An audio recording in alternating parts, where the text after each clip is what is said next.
Golden State Warriors interesado kay Ben Simmons at Seth Curry.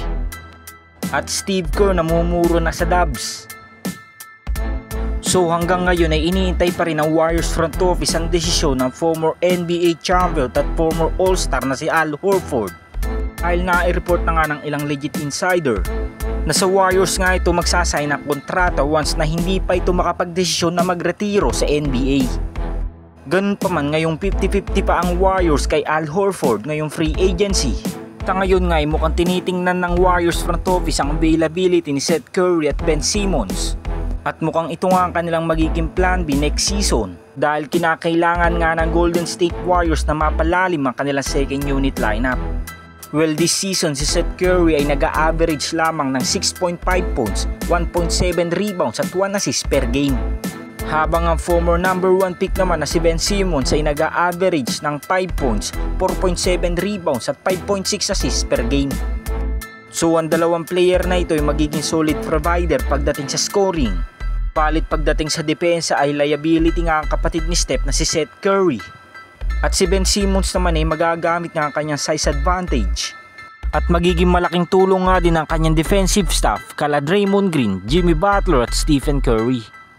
Kayo mga Lods, sino sa dalawang player na to ang gusto nyo mapunta sa Warriors? Comment down below lang mga Lods.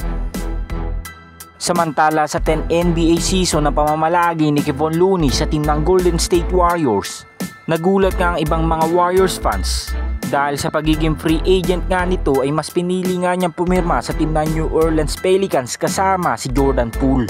Dahil sa pag-alis nga ni Kevon Looney sa Dubs, problemado nga ngayon ang Warriors front office na naiwan nitong posisyon at hanggang ngayon nga ay wala pa din silang nakikitang pamalit dito.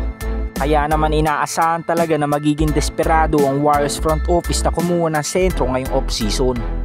Noon pa man sa kabila nga ng pag-alis ni Kevon Looney sa team ng Golden State Warriors, pinaluwanag na nga nito ang dahilan ng kanyang pag-alis sa Dubs. At ayon nga sa 3-time NBA champion, sa first round matchup nga daw nila laban noon sa Houston Rockets nitong playoffs, nakita nga ng lahat ang pagiging dominante ni Steven Adams sa ilalim ng basket. Ngunit sa halip na gamitin nga siya ni Steve Kerr pantapat kay Steven Adams, mas pinagkatiwalaan pa nga daw nito ang rookie center na si Quinten Post na alam nating wala pang experience sa playoffs. At paulit-ulit nga kinakausap ni Kevon Looney ang Warriors head coach na pagkatiwalaan nito laban kay Steven Adams. Subalit na natili pa nga din ang desisyon ni Steve Kerr na hindi paglaruin si Kevon Looney sa loob ng court.